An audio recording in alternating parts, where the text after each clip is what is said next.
Hi all, welcome back to my channel. പുതിയ വീഡിയോയിലേക്ക് എല്ലാ കൂട്ടുകാർക്കും സ്വാഗതം. ഇന്നൊരു പ്രോൺസ് ബിരിയാണിയുടെ റെസിപ്പിയാണ് കാണിക്കുന്നത്. അപ്പോൾ നമുക്ക് ആദ്യം തന്നെ ചെമ്മീനൊക്കെ നന്നായിട്ടൊന്ന് ക്ലീൻ ചെയ്തിട്ടെടുക്കാം. അപ്പോൾ ഞാൻ ഇവിടെ ഒരു 850 ഗ്രാമോളം പ്രോൺസാണ് എടുത്തിട്ടുള്ളത്. അപ്പോൾ അതിൻ്റെ ഒരു അളവെന്ന് പറയുന്നത് 850 ഗ്രാം പ്രോൺസിന് ഒരു 3 കപ്പ് റൈസ്, ആ ഒരു അളവിലാണ് ഞാൻ എടുക്കുന്നത്. എങ്കിലും നമ്മൾ വിചാരിക്കുന്ന പോലെ ആ ഒരു ഫ്ലേവറും ടേസ്റ്റൊക്കെ നന്നായിട്ട് തന്നെ ബിരിയാണിക്ക് കിട്ടുള്ളൂ. അപ്പോൾ നമ്മൾ ഈ പ്രോൺസൊക്കെ ഒന്ന് ക്ലീൻ ചെയ്തെടുത്തിട്ടുണ്ട്. ഒരു 4-5 തവണ നന്നായിട്ടൊന്ന് ആ ഒരു ക്ലിയർ വാട്ടർ എത്തുന്നവരെ നന്നായിട്ടൊന്ന് കഴുകി ഒന്ന് മാറ്റി വയ്ക്കാം. അപ്പോൾ ഈ ബിരിയാണിക്ക് ആവശ്യമുള്ള മറ്റ് ഐറ്റംസ് എന്തൊക്കെയാണെന്നൊക്കെ നോക്കാം. അപ്പോൾ ഞാൻ ഇവിടെ ഒരു 4 സവാള ഞാൻ എടുക്കുന്നുണ്ട് കേട്ടോ. അതായത് നമുക്ക് റൈസിനും വേണം, പിന്നെ അതുപോലെ തന്നെ ഒരു ഫ്രൈ ചെയ്തെടുക്കാനും വേണം, പിന്നെ കുറച്ച് മസാലയ്ക്കൊക്കെ ആവശ്യമുണ്ടേ. അപ്പോൾ ഞാൻ അതൊക്കെ ഒന്ന് സവാള ഒന്ന് തൊലിയൊക്കെ കളഞ്ഞിട്ട് നന്നായിട്ടൊന്ന് കഴുകി നീളത്തിലൊന്ന് മുറിച്ചൊന്ന് മാറ്റി വയ്ക്കുകയാണ്. ഇനി ഒരു മിക്സിയുടെ ജാറിലേക്ക് ഒരു കഷ്ണം ഇഞ്ചി, 8-10 പച്ചമുളക്, ഒരു 4 വെളുത്തുള്ളി ഫുള്ളായിട്ട് എടുക്കുന്നുണ്ട്. അതൊന്ന് ക്രഷ് ചെയ്തിട്ടൊന്ന് മാറ്റി വയ്ക്കാം. ഇതുപോലെ ചതച്ചെടുത്താൽ മതി, അപ്പോഴാണ് ബിരിയാണിക്ക് നല്ല ടേസ്റ്റ് കിട്ടുന്നത്. ഇനി ഒരു കടായിലോട്ട് ആവശ്യം പോലെ വെളിച്ചെണ്ണ ഒഴിച്ചെടുക്കാം. അതിലേക്ക് നമുക്ക് 2 കൈപ്പിടി സവാള ഒന്ന് വറുത്ത് കോരി എടുക്കുന്നുണ്ട്.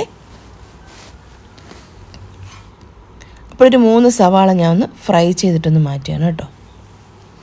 ഒരു 4 സവാളയിൽ ഒരു 3 സവാള ഞാൻ ഫ്രൈ ചെയ്തൊന്ന് മാറ്റി വയ്ക്കുകയാണ്. ഇനി നമുക്കിതാ ക്ലീൻ ചെയ്ത് വെച്ചിട്ടുള്ള ഒരു പ്രോൺസിലോട്ട് ഒരു പകുതി നാരങ്ങയുടെ നീര്, പിന്നെ 2 ടേബിൾ സ്പൂൺ ഇഞ്ചി വെളുത്തുള്ളി പച്ചമുളക് ചേർത്ത് കൊടുക്കാം. പിന്നെ ആവശ്യത്തിന് ഉപ്പ് ചേർത്ത് കൊടുക്കാം. 1/2 ടീസ്പൂൺ മഞ്ഞൾപ്പൊടി, പിന്നെ ഒരു 1.5 ടീസ്പൂണോളം ഗരം മസാല പൊടി ചേർത്ത് കൊടുക്കുന്നുണ്ട്. ആദ്യം നമുക്ക് ഇപ്പോൾ 1 ടീസ്പൂൺ ചേർത്തെടുക്കും, 1/2 ടീസ്പൂൺ പിന്നെ ചേർത്താൽ മതി.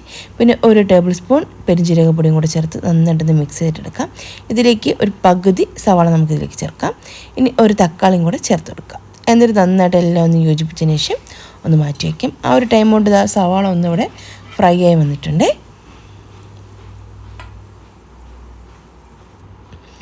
അപ്പോൾ ഒരു 3 സവാള ഇതുപോലെ ഒന്ന് ഫ്രൈ ചെയ്തെടുക്കുന്നുണ്ട് കേട്ടോ. ഇനി അതേ ഓയിലേക്ക് തന്നെ കാഷ്യൂനട്ടും കിസ്മിസും കൂടെ ഒന്ന് വറുത്ത് കോരി മാറ്റി വയ്ക്കാം.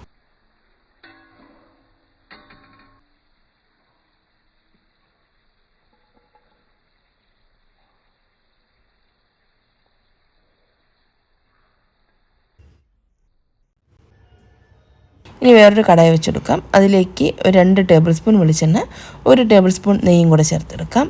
അതൊന്ന് ചൂടായി വന്നതിന് ശേഷം നമ്മൾ നേരത്തെ മാരിനേറ്റ് ചെയ്ത് മാറ്റി വെച്ചിട്ടുള്ള ആ ഒരു പ്രോൺസ് ചേർത്തെടുക്കാം.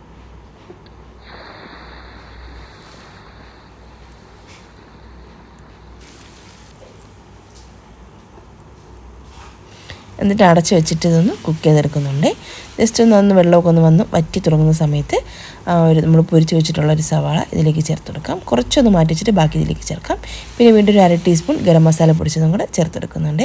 എന്നിട്ട് എല്ലാം ഒന്ന് മിക്സ് ചെയ്തതിന് ശേഷം ഇതിലേക്ക് ഒരു കൈപ്പിടിയോളം മല്ലിയിലയും പുതിനയിലയും കൂടെ അരിഞ്ഞു വെച്ചതാണ്, അതും കൂടെ ചേർത്ത് കൊടുക്കാം.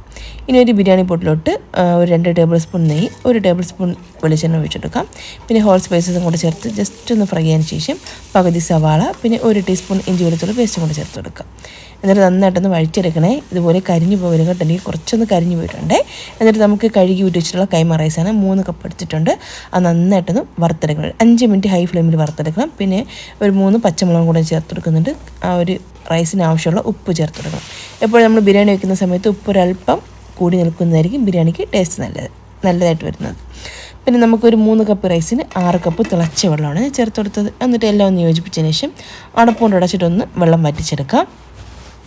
കുറച്ചൊന്ന് വെള്ളം വറ്റി വരുന്ന സമയത്ത് അടപ്പൊന്ന് മാറ്റി ഇതുപോലെ ഒന്ന് ഇളക്കി യോജിപ്പിച്ച് അടച്ചു വെച്ച് ലോ ഫ്ലെയിമിൽ വെച്ചിട്ട് ഒരു 6-7 മിനിറ്റ് വീണ്ടും ഒന്ന് കുക്ക് ചെയ്തെടുക്കുന്നുണ്ട് കേട്ടോ. നമ്മുടെ റൈസ് ഇവിടെ ഏകദേശമൊക്കെ ഒന്ന് റെഡി വന്നിട്ടുണ്ട്. എങ്കിലേ റൈസ് നല്ല സോഫ്റ്റായിട്ട് കിട്ടുള്ളൂ. എന്നിട്ട് ഒരു പകുതി ഒരു 1/2 കപ്പോളം പൈനാപ്പിളാണ് ചെറുതായിട്ട് മുറിച്ചത്, അതും കൂടെ ചേർത്ത് കൊടുക്കാം. നമ്മുടെ റൈസ് ഇവിടെ സെറ്റ് ആയിട്ടുണ്ട്, അതൊന്ന് മാറ്റി വയ്ക്കാം.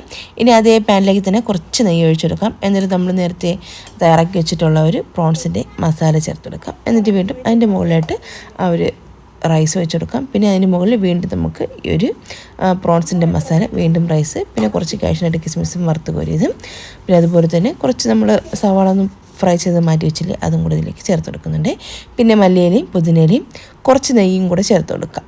1-2 ടീസ്പൂൺ നെയ്യും കൂടെ ചേർത്തിട്ട് ഫോയിൽ പേപ്പർ വെച്ച് ഒന്ന് കവർ ചെയ്ത് നമുക്ക് അടപ്പുകൊണ്ട് അടച്ചിട്ട് ഒരു 10 മിനിറ്റ് ലോ ഫ്ലെയിമിൽ നിന്ന് ദമ്മിട്ടെടുക്കാം. നല്ല ടേസ്റ്റി ആയിട്ടുള്ള ബിരിയാണിയാണ്. ഒരു മസ്റ്റ് ഐറ്റം എന്ന് തന്നെ പറയാം. അധികം ഇങ്ങനെ കുഴഞ്ഞ പോലത്തെ ബിരിയാണിയിൽ കുറച്ചൊന്നൊരു ഡ്രൈ ഫോമുള്ള ബിരിയാണിയാണ് കേട്ടോ. അപ്പം ഒന്ന് ട്രൈ ചെയ്ത് നോക്കിയിട്ട് അതിൻ്റെ ഒരു ഫീഡ്ബാക്ക് ഒരു നിങ്ങളുടെയൊക്കെ അഭിപ്രായങ്ങളും എന്തെങ്കിലും വിമർശനങ്ങളുണ്ടെങ്കിൽ അതും ആവാം, കുഴപ്പമൊന്നുമില്ല. അതൊക്കെ കമൻസ് ആയിട്ടൊന്ന് കൊടുക്കണേ. എന്നിട്ട് ഞാനതൊരു 10-15 മിനിറ്റ് കഴിഞ്ഞതിന് ശേഷം ഞാനതൊന്ന് അടപ്പൊന്ന് മാറ്റി ഇതൊന്ന് ഇളക്കി ഒന്ന് വെക്കാനായിട്ടോ. അപ്പോൾ ഇല്ലെങ്കിൽ നമ്മൾ ആ ഒരു ചൂടോടത്തിന് അങ്ങനെ വെച്ചിരുന്ന റൈസ് ഇങ്ങനെ ഒട്ടിപ്പിടി കട്ട കെട്ടും. അതുകൊണ്ട് ഇത് ഇളക്കി വെച്ചെടുക്കുന്നതായിരിക്കും നല്ലത്. അപ്പോൾ നമ്മുടെ ബിരിയാണി ഇവിടെ റെഡി ആയിട്ടുണ്ട്. നല്ല ടേസ്റ്റിലുള്ള ബിരിയാണിയാണ്. ഈ ഒരു രീതിയിൽ ട്രൈ ചെയ്ത് ഇതുവരെ നോക്കിയിട്ടില്ലെങ്കിൽ ഇങ്ങനെ ഒന്ന് ഉണ്ടാക്കി നോക്കൂ, തീർച്ചയായിട്ടും ഇഷ്ടപ്പെടും. വീഡിയോ റെസിപ്പിക്ക് ഇഷ്ടമായാൽ മറക്കാൻ എൻ്റെ ചാനൽ സബ്സ്ക്രൈബ് ചെയ്ത് സപ്പോർട്ട് ചെയ്യണേ. അപ്പോൾ ഈ വീഡിയോ കണ്ട എല്ലാ കൂട്ടുകാർക്കും താങ്ക്സ്.